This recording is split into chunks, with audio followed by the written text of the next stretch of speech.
Morning, family. Are you all well today? Good, thank you, Liam.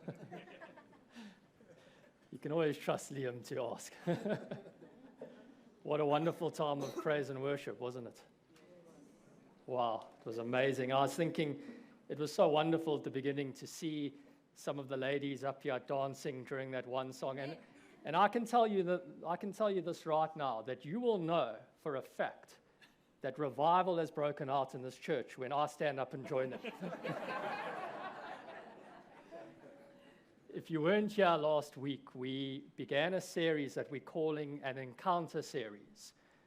Kevin preached last week on an encounter that a blind man had with Jesus. It's from John chapter 9, and how Jesus restored this man's sight. He gave him sight physically, but he also gave him sight spiritually. He opened his eyes. He took him from darkness into spiritual light, into the light of who Jesus is. And we're going to be looking at a number of these encounters over the weeks to come. What I'm going to do today, something a little bit different. I'm going to put myself in the shoes of one such character that Jesus encountered in the Gospels. I'm going to tell you their story as if they were standing here this morning. It's completely biblical. It's in the scriptures. You can find it in John chapter 11 in case you're a little bit worried. And I'm going to be playing the character, the sister of Lazarus, Martha. And the comments about me playing a woman can come later on, okay? I come from a village called Bethany. It's about 3 kilometers outside of Jerusalem. I had one younger sister named Mary. She was the woman who anointed the feet of Jesus and then wiped his feet with her hair. And then I had a younger brother named Lazarus. We were an incredibly tight-knit family. We loved one another very dearly. And we had an unspeakable privilege as a family, a privilege that very few other families could ever lay claim to. In fact, I know no one here this morning could make this claim, and that is this, that we knew Jesus Christ personally. We knew him when he walked this earth. We had an intimate relationship with him. He considered us to be his close friends. He saw our home in Bethany as being something of a haven for him to come to and to get away from all the busyness of life and ministry and so forth. And he would come and have meals with us, and he would even sometimes come and spend the night with us there. And we would talk about our lives, and he would share stories from the scriptures and tell us about God. These were the greatest memories, the greatest moments. I will cherish them forever, the greatest moments of my life. In fact, an example of this, you might even know the story, is on one occasion he came for a meal. I opened my home to him there in Bethany, and my sister Mary was with me. And I wanted everything to be perfect, you know. That's the way I am. I'm this perfectionist. I wanted the meal to be perfect for him. I wanted everything. I wanted him to feel so at home. So I couldn't sit still. I was up and down. I was like a cat on a hot tin roof. And there was my sister Mary just sitting at his feet, just listening to him, learning from him. Jesus had a way of turning cultural norms on their head. You know, women in my day were considered as nothing. They were considered second-class citizens. They certainly could never follow a rabbi as their disciple, as one of his disciples. And there's my sister sitting at his feet, at the feet of the rabbi of rabbis, the teacher of teachers. And I said to him, Lord, tell my sister to come help me with the preparations. And Jesus had to rebuke me mildly and say, Martha, Martha, you are concerned with so many things, but Mary has chosen what is best, and it will not be taken from her. This was the type of relationship we had, this friendship. We loved him. He loved each one of us very, very dearly. And then tragedy struck my family. You see, my brother Lazarus became gravely ill to the point of death. He was on his deathbed, and there was absolutely no cure for this disease that he had. As you can imagine, myself and my sister Mary, we were beside ourselves. We didn't know what to do. And so we did the only thing that we felt we could do in the situation, and that was ask Jesus for help. We sent a messenger to where he was. He was in an area of Israel at the time known as Perea. It was some distance away from where we were. And we sent a message to him, a very simple message, and it was this: Lord, the one whom you love is ill, is very ill. We didn't even ask him to come and heal Lazarus because we knew he would come. He loved him dearly. We just said, he's ill. You see, you must remember something. Last week, you heard Kevin Smith. By the way, I was here last week. You just didn't see me. He's a good preacher, that Kevin Smith. You heard him talk about Jesus healing the blind man. I was there that day. I saw him open the eyes of the blind man. I was there when Jesus took a cripple who had never walked from birth, and he raised him to his feet that this man could walk. I was there in the crowds when people brought to Jesus people with every type of disease and sickness, and they just touched the edge of his cloak and they were instantly healed. I saw when a leper came and knelt before him and said, Lord, if you are willing, you can make me clean. And Jesus reached out his hand and touched the man, and he said, be clean. And the man was instantly healed of his leprosy. I'd seen all of this before. And I knew that what Jesus had done for these people, he would and could do for my family, for my brother Lazarus. But you know what's interesting, what's surprising, is that when Jesus heard this news about my brother, he didn't respond immediately. He didn't arrive immediately like we thought that he might. Now you might say, but hold on, why did he delay? I thought he loved you and your family. Surely he would have come immediately. Friends, let me remind you of something. God doesn't always respond in the way we think he will. He doesn't always respond according to our timetable. He responds according to his perfect timing. And in this particular situation, it's precisely because he loved me and my family that he delayed. For he knew that we would see the glory of God revealed in the most spectacular way. We would see his power, our faith would grow, and my life and the lives of many others would be changed forever. So he delays.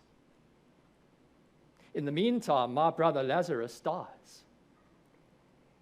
You can imagine how I felt, how my sister Mary felt. Utterly devastated. Our younger brother, gone. His whole life ahead of him. Utterly grief-stricken. We were quite a well-known family, and so many Jews from Jerusalem came and joined us in our mourning, in our grieving, all of our relatives and others. Mourning is a very big part of my culture. We mourn for days, for weeks, even months. We even in those times used to hire professional mourners to come and mourn with us, and they would come and they would weep and wail out loud. It was a sign of respect for the dead. So there we were mourning, grieving, and in the midst of this grief, in the midst of this mourning, Jesus arrives. He arrives in the village 4 days after my brother had died. Now, I didn't realize this at the time, but there was significance in him delaying 4 days. And if you'll bear with me, I'll tell you what the significance of that is later on. So he arrives. Someone sees Jesus arriving, coming towards the village. And so they run into the house where I was, and they said, Martha, Jesus is coming. I instantly ran out to meet him. He hadn't quite yet entered the village. He was just outside the village. And I went out to meet him. Well, you can imagine what I looked like. I must have looked like an absolute wreck, emotionally, and I was just not in a good way. And I walked up to him and I said, Lord, if you had been here, my brother would not have died. But even now, I know that God will give you whatever you ask of him. Jesus looked at me and said, Martha, your brother will rise again. I said to him, yes, Lord, I know that my brother will rise again on the last day at the resurrection of the dead. You see, in the Jewish mindset, we knew from the scriptures that there was a day coming called the resurrection of the dead, the last day, when all men and women who have ever lived will rise from the grave. Some would go to eternal condemnation, and some would go to eternal life. I knew that that day was coming. Yes, Lord, I know my brother will rise at the resurrection of the dead. Jesus looked at me and with great authority in his voice said this to me, Martha, I am the resurrection and the life. He who believes in me will live even though he dies. And whoever lives and believes in me will never die. What a statement. Who alone but God could make a statement like that? I am the resurrection and the life. Martha, you talk about this day coming in the future, known as the resurrection of the dead. Who do you think will give the command? Who do you think's in charge of that day that I will give the word and all who have ever lived will rise? And those who have believed in me will inherit resurrection life. They will receive resurrection bodies. I am the resurrection and I am the life. I am the source of all life. There is no life apart from me. This universe that you see is because of me. I give life to everything physical, but more than that, I give spiritual life. So that now, for any man or woman who puts their trust in me, at that moment, they pass from death to life. It's not just a case of waiting for this day that you talk about. You can have life now. So that in that sense, the man or woman who believes in me will never die. They'll never die.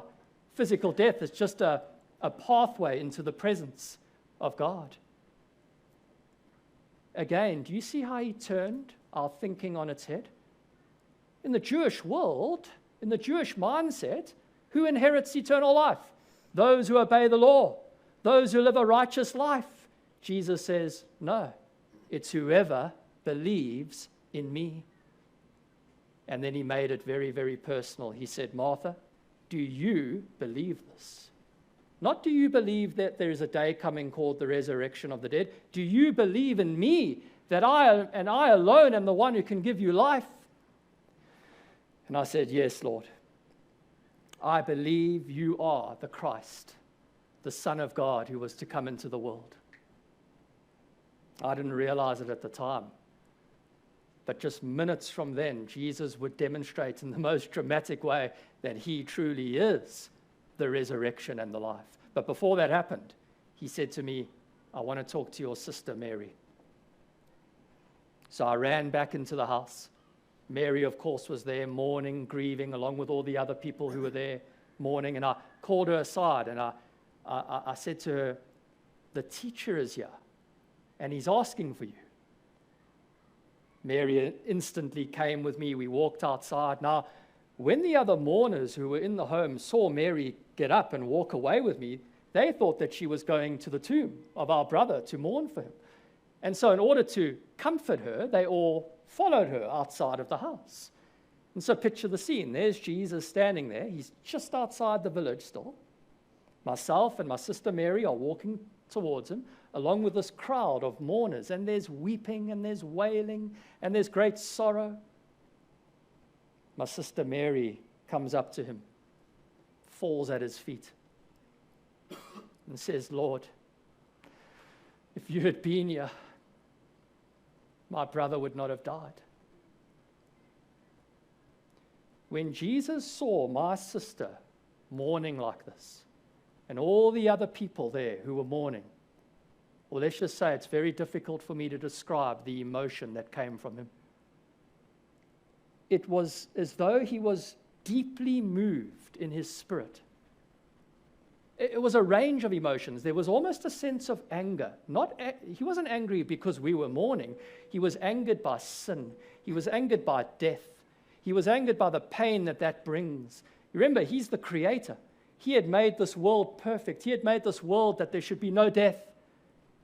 But we as human beings messed it up and we sinned, and as a result, death came into the world and all the pain and sorrow and grief that goes along with that. And he was angered by that.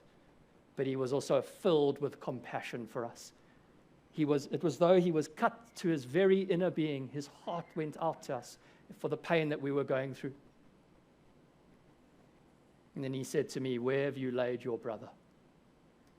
So I said, come, Lord, I'll show you where he is. We started walking up this sort of hill towards where my brother's tomb was. And as I looked across at Jesus, he wept. Jesus wept. My friends, don't let anyone ever tell you that we serve a God who doesn't care. A God who's a distant God. You know that in the time that I lived, the Greek-speaking world believed that. They believed that God was a God who couldn't be touched by the affairs of man. I saw God that day mourn deeply with his people. We continued up the hill. In those days, the sort of tombs were carved into the hillside, and this large stone had been rolled at the entrance of the tomb. Jesus said to some of the men there, roll away the stone at the entrance of the tomb. I called Jesus aside and I whispered, I said, Lord, my brother's been dead for 4 days. By now there'll be a terrible smell. Jesus said to me, Martha, did I not tell you that if you believed, you would see the glory of God? And so I then consented, and they rolled away the stone. Jesus looked up to heaven, and he prayed this prayer. He said, Father, I thank you that you have heard me. I know that you always hear me, but I said this for the benefit of the people who are standing here, that they may believe that you sent me. And with that, he looked inside that tomb, that dark tomb, and in a voice with the greatest authority and power that I can't even begin to describe, he shouted out, Lazarus, come out. I still maintain to this day that if Jesus had not said Lazarus, if he had just said, come out, every single dead person on that hillside would have walked out of their grave. For the Son of God had spoken. The Son of God had given the command to come out. But he did say, Lazarus, come out. And after a few seconds, we heard these footsteps sort of coming towards us. And there, in plain view of every single person standing there, my brother, who had been dead for 4 days, walked out of that tomb. And Jesus said to some of the people, take off his grave clothes. And they took off his grave clothes, and there was my brother in perfect health, alive from the dead. You can imagine the range of emotions that I felt. Awestruck, I was in awe, I was in bewilderment. It was a joy unspeakable. My brother had been raised to life, and he went on, and he lived a long, healthy, prosperous life after that. Earlier on, I had spoken about the 4 days, that Jesus had delayed 4 days. Do you know that in our thinking, in the Jewish mindset in that time, there was a belief that when a person died, the spirit of the person would hover over their body for a period of 3 days. So that if a person in this situation somehow came to life, someone would say, no, but he was never really dead. To begin with, the spirit just re-entered his body. That was the belief at that time. But everyone knew that from the 4th day on, the person was well and truly dead. There was no hope for that person.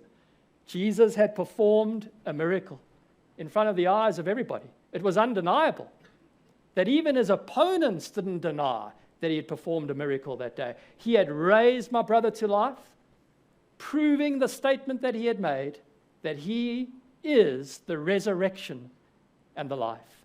He has power over death, over the grave. He is the source of life. But you know, an even greater miracle would occur just a few weeks later, when Jesus himself would die for the sins of all of us as mankind. And later, he himself would raise himself from the dead once and for all, declaring himself to be victorious over death and the grave, that he truly is the one who has life in himself. You know, friends, ever since that day, I have not stopped telling the world about Jesus. I have not stopped telling anyone who is willing to listen what he did for me and my family. Has everyone believed? No. Some believe, some don't. Do you know that even people who were there that day that saw Jesus do the miracle, raising my brother to life, some believed? Do you know what others did? They went away and plotted how they might kill Jesus. Not everyone will believe our story, friends. Our job is simply to testify, to tell others about what he has done. You might sit here this morning and say, but Martha, look at your testimony. Jesus raised your brother to life. I would also share that story with everybody if he had done that for me and my family. Friends, let me remind you of something, that if you're sitting here this morning and you're a believer in Jesus, you're born again of the Spirit, you are a living, walking, breathing miracle.